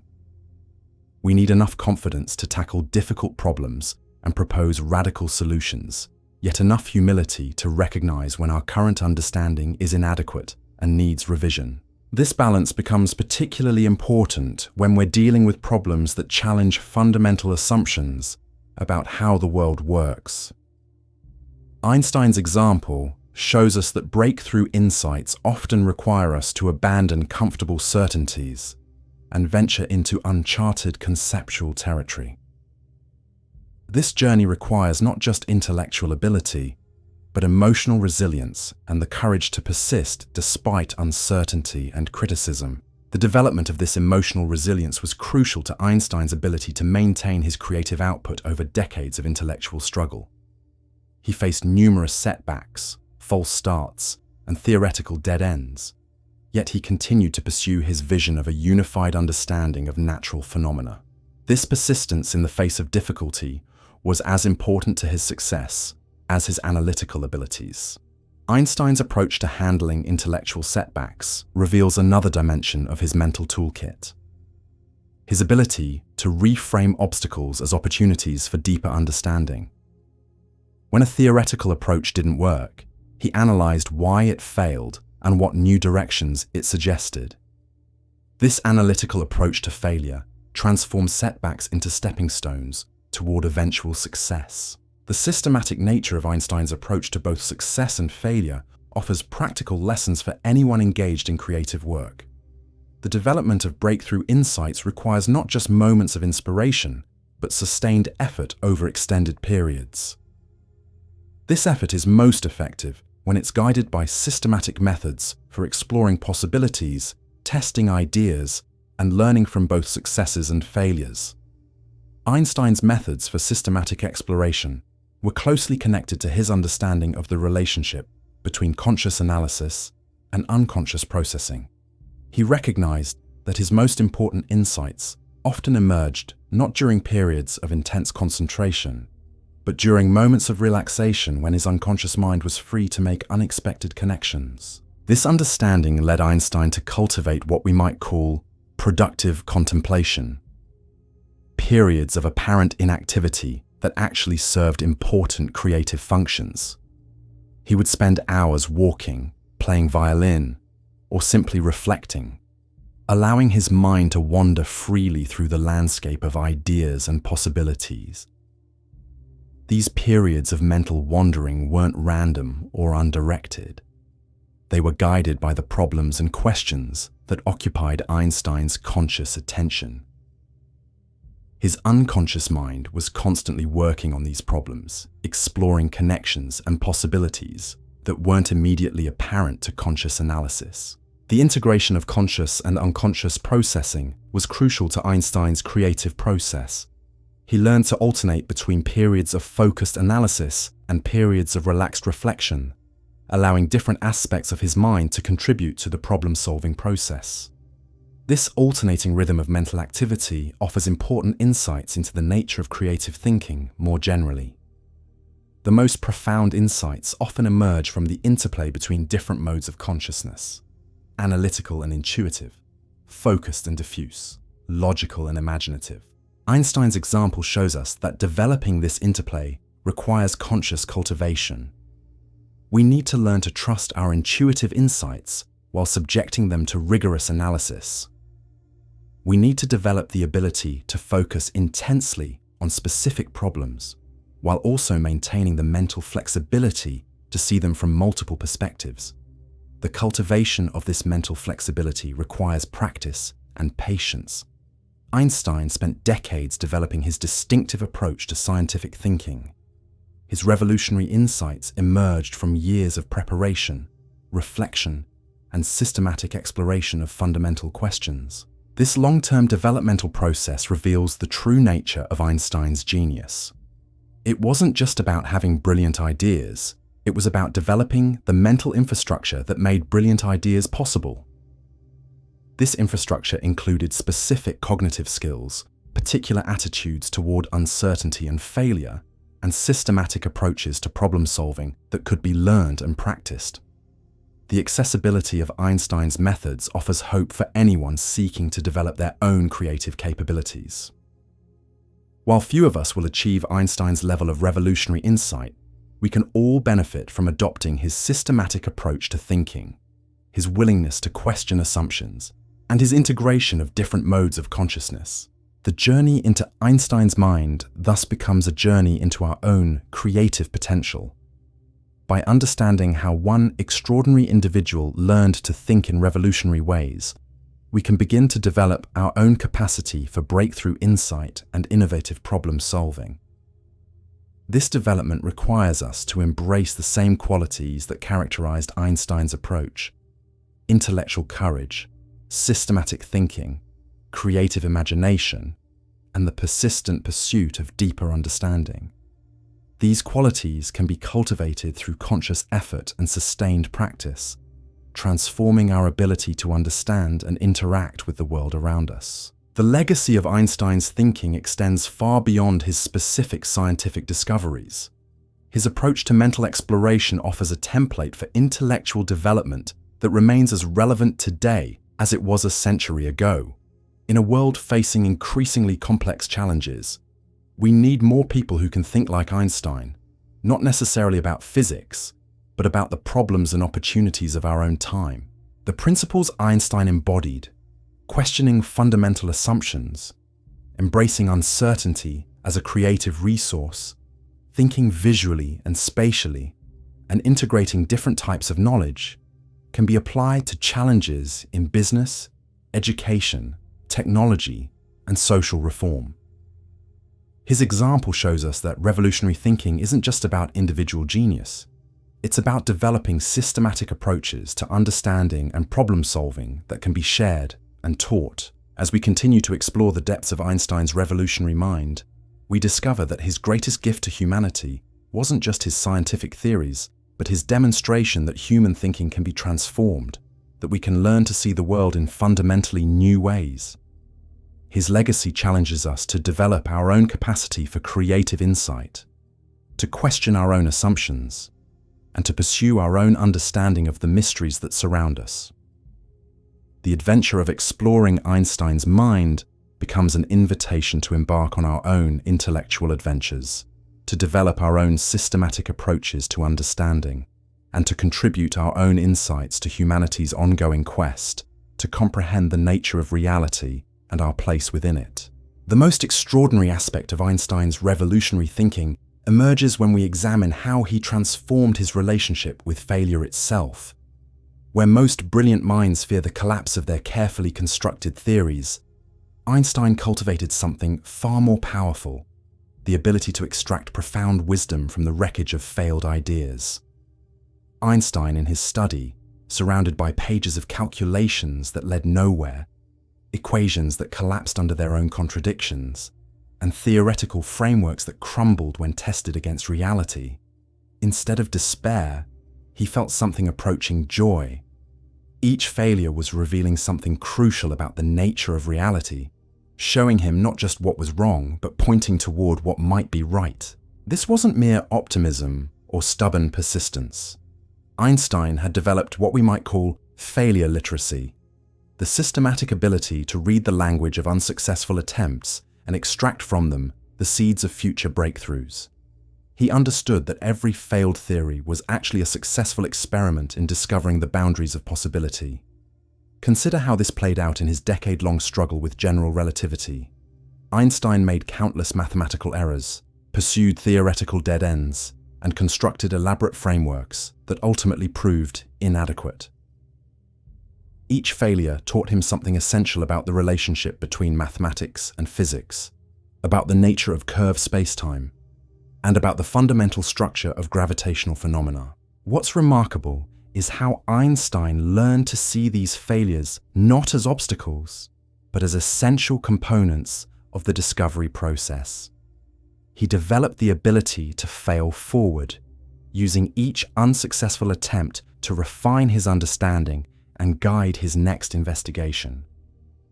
This wasn't just intellectual resilience, it was a systematic methodology for transforming failure into insight. This approach required Einstein to maintain what we might call cognitive detachment, the ability to separate his personal identity from his theoretical commitments. When a theory failed, he didn't experience it as a personal failure, but as information about the nature of reality. This detachment allowed him to abandon unsuccessful approaches without emotional trauma and to embrace new possibilities with fresh enthusiasm. The development of this cognitive detachment was crucial to Einstein's ability to make revolutionary discoveries. Most scientists become emotionally invested in their theories, defending them against criticism and clinging to them even when evidence suggests they might be wrong. Einstein learned to hold his theories lightly, treating them as tentative hypotheses rather than personal possessions. This light grip on theoretical commitments allowed Einstein to pivot quickly when new evidence or insights suggested different directions. He could abandon years of work on a particular approach without regret, immediately redirecting his energy toward more promising possibilities. This intellectual agility was as important to his success as his analytical abilities. The cultivation of this intellectual agility required Einstein to develop what we might call metacognitive awareness, the ability to think about his own thinking processes. He became skilled at recognizing when his mind was stuck in unproductive patterns, when his assumptions were limiting his possibilities, and when his emotional attachments were clouding his judgment. This metacognitive awareness allowed Einstein to debug his own thinking in real time. When he noticed himself becoming defensive about a particular theory, he could step back and examine whether his attachment was based on evidence or ego. When he found himself repeatedly pursuing the same unsuccessful approach, he could consciously redirect his attention toward unexplored alternatives. The systematic nature of Einstein's self-reflection reveals another dimension of his mental toolkit. He didn't just think about physics, he thought about how to think about physics. He developed explicit strategies for generating new ideas, testing theoretical possibilities, and maintaining creative momentum over extended periods. This strategic approach to creativity was particularly important when Einstein began working on problems that had no established methodologies. The development of general relativity required him to invent new mathematical tools, new physical concepts, and new ways of relating theory to observation. He couldn't rely on existing templates. He had to create his own roadmap for navigating uncharted theoretical territory. The creation of this roadmap required Einstein to integrate insights from multiple domains of knowledge. He drew on mathematics, physics, philosophy, and even aesthetic principles to construct a framework for understanding gravitational phenomena. This wasn't just interdisciplinary thinking. It was a form of intellectual synthesis that created new possibilities for understanding. Einstein's synthetic approach to knowledge reveals something profound about the nature of creative thinking itself.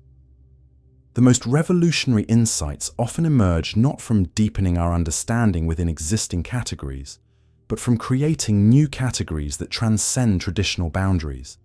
This categorical innovation requires the courage to think beyond established frameworks.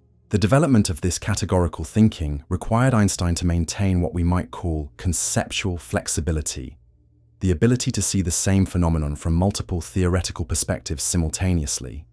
He could view light as both wave and particle, space as both absolute and relative, gravity as both force and geometry. This wasn't confusion. It was a sophisticated understanding of how different theoretical frameworks illuminate different aspects of reality. This conceptual flexibility was supported by Einstein's understanding of the relationship between theoretical models and physical reality. He recognized that no single model could capture the full complexity of natural phenomena. The different models were useful for different purposes, and that the goal of science was not to find the one true theory, but to develop increasingly comprehensive and accurate descriptions of reality. This pragmatic approach to theoretical modeling allowed Einstein to use multiple frameworks simultaneously without becoming trapped by any single perspective. He could employ classical mechanics when it was useful, quantum mechanics when it was appropriate, and his own relativistic theories when they provided the best description of the phenomena under investigation. The integration of multiple theoretical frameworks required Einstein to develop what we might call theoretical fluency, the ability to translate between different mathematical languages and conceptual systems. He could move seamlessly between Newtonian mechanics and relativistic physics, between classical field theory and quantum mechanics, between mathematical formalism and physical intuition. This theoretical fluency was crucial to Einstein's ability to see connections that others missed. By maintaining facility with multiple frameworks, he could recognize when phenomena that seemed unrelated within one theory were actually manifestations of the same underlying principles when viewed from a different theoretical perspective. The recognition of these hidden connections was central to Einstein's approach to scientific unification. He wasn't just trying to find mathematical relationships between different phenomena. He was seeking the deeper principles that could explain why these relationships existed. This search for underlying unity required him to think at a level of abstraction that transcended the specific details of individual theories. Einstein's quest for unification reveals another dimension of his thinking: his aesthetic sense of how the universe should be organized. He believed that nature possessed an inherent elegance and simplicity that could be recognized by the properly trained mind. This aesthetic intuition guided his theoretical choices and helped him distinguish between promising and unpromising research directions. This aesthetic dimension of Einstein's thinking wasn't just personal preference. It was a sophisticated understanding of the relationship between beauty and truth in scientific investigation. He recognized that the most profound theories often possessed a mathematical elegance that reflected deeper structural principles in nature itself. The cultivation of this aesthetic sense required Einstein to develop what we might call pattern recognition at the deepest level, the ability to perceive underlying harmonies and symmetries that weren't immediately apparent in the surface phenomena.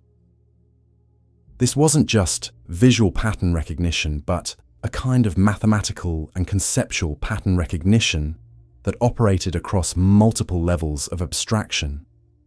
This deep pattern recognition was closely connected to Einstein's understanding of the role of symmetry in physical theories. He recognized that the most fundamental laws of nature often reflected underlying symmetries in the structure of spacetime itself. This insight led him to search for theoretical frameworks that preserved these symmetries while explaining observable phenomena.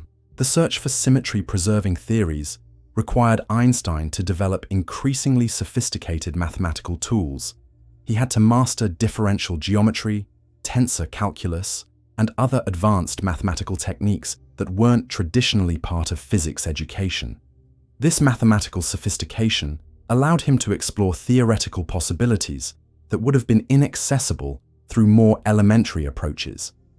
But Einstein's mathematical sophistication was always grounded in physical intuition. He never lost sight of the fact that mathematics was a tool for understanding physical reality, not an end in itself. This grounding in physical understanding prevented him from becoming lost in mathematical abstractions that had no connection to observable phenomena. The balance between mathematical sophistication and physical intuition was crucial to Einstein's ability to make revolutionary discoveries. He could use advanced mathematics to explore theoretical possibilities while maintaining the physical insight necessary to distinguish between mathematically elegant theories and physically meaningful ones. This balance required Einstein to develop what we might call bidirectional thinking, the ability to move fluidly between abstract mathematical structures and concrete physical phenomena. He could start with a mathematical relationship and ask what physical insights it suggested, or begin with a physical observation and explore what mathematical structures might explain it. This bidirectional thinking was particularly important when Einstein began working on cosmological problems, questions about the structure and evolution of the universe as a whole. These problems required him to apply his theories of space-time and gravity to scales that completely transcended human experience. The application of relativistic theories to cosmological problems revealed new possibilities that Einstein hadn't initially anticipated. His field equations suggested that the universe might be expanding or contracting, that space-time itself might have a beginning and an end, and that the large-scale structure of the universe might be determined by its total matter and energy content. These cosmological implications of Einstein's theories opened up entirely new domains of scientific investigation. They suggested that the universe had a history, that it had evolved from very different conditions in the past, and that its future evolution could be predicted through theoretical analysis. The recognition of these cosmological implications required Einstein to expand his thinking beyond the local physics of individual objects and systems to encompass the global properties of spacetime itself. This expansion of perspective was both intellectually challenging and conceptually revolutionary. Einstein's cosmological thinking reveals another dimension of his mental approach: his ability to think simultaneously about multiple scales of organization. He could consider the behavior of individual particles, the dynamics of planetary systems, the structure of galaxies, and the evolution of the entire universe, finding connections across these vastly different scales. This multi-scale thinking was supported by Einstein's understanding of the relationship between local and global properties in physical systems. He recognized that local phenomena were often manifestations of global constraints, that the behavior of individual components was shaped by the overall structure of the system they inhabited. This insight had profound implications for Einstein's approach to scientific explanation. Instead of seeking separate explanations for phenomena at different scales, he looked for unified principles that could account for the behavior of systems across all scales of organization. This search for scale-invariant principles was central to his quest for a unified field theory. The development of this multi-scale perspective required Einstein to cultivate what we might call hierarchical thinking, the ability to understand how principles operating at one level of organization influenced and constrained possibilities at other levels. This wasn't just reductionism or holism, but a sophisticated understanding of how different levels of organization related to each other. This hierarchical thinking was particularly important when Einstein began to grapple with the relationship between his classical theories of relativity and the emerging quantum mechanical description of atomic and subatomic phenomena. These two theoretical frameworks seemed to operate according to fundamentally different principles, yet they both described aspects of the same underlying reality. The tension between classical and quantum descriptions of reality became one of the central puzzles of Einstein's later career. He couldn't accept that the universe was fundamentally probabilistic at the quantum level, while remaining deterministic at the classical level. This seemed to violate his deep conviction that reality possessed a coherent, unified structure. Einstein's approach to this quantum classical tension reveals his commitment to what we might call ontological consistency, the belief that reality itself must be coherent and unified, even if our current theories describe it in seemingly contradictory ways. This commitment drove his search for hidden variables and his critique of quantum mechanical interpretations that seemed to introduce fundamental randomness into the description of nature. The search for ontological consistency required Einstein to develop increasingly sophisticated arguments about the relationship between theoretical descriptions and physical reality. He had to distinguish between what theories said about the world and what the world was actually like, between the limits of current knowledge and the fundamental nature of reality itself. This philosophical dimension of Einstein's thinking reveals the deep connection between his scientific work and his broader worldview. His scientific theories weren't just technical tools for making predictions. They were expressions of his fundamental beliefs about the nature of reality and humanity's place within it. The integration of scientific and philosophical thinking was characteristic of Einstein's approach to all the major questions he investigated. He couldn't separate his theoretical work from his beliefs about causality, determinism, and the comprehensibility of nature. This integration gave his work a depth and coherence that transcended purely technical considerations. Einstein's philosophical commitments also influenced his approach to scientific education and communication. He believed that science should be accessible to anyone with the curiosity and persistence to pursue it, that scientific insights belong to humanity as a whole, and that the development of scientific understanding was inseparable from the cultivation of rational thinking more generally. This democratic vision of science was reflected in Einstein's commitment to clear explanation and accessible communication. He worked constantly to translate complex theoretical insights into language that could be understood by non-specialists, not just as a public service but as a way of testing and refining his own understanding. The effort to communicate complex ideas clearly forced Einstein to identify the essential features of his theories and to distinguish between fundamental principles and technical details. This process of clarification often led to new insights about the theories themselves, revealing connections and implications that hadn't been apparent through purely technical analysis. Einstein's approach to scientific communication reveals another dimension of his thinking: his understanding of the relationship between individual insight and collective understanding. He recognized that scientific progress depended not just on individual discoveries, but on the ability of the scientific community to build upon and extend those discoveries. This collaborative dimension of scientific thinking influenced Einstein's approach to theory construction and empirical testing. He developed theories that could be tested by others, that made specific predictions about observable phenomena, and that provided frameworks for future investigation.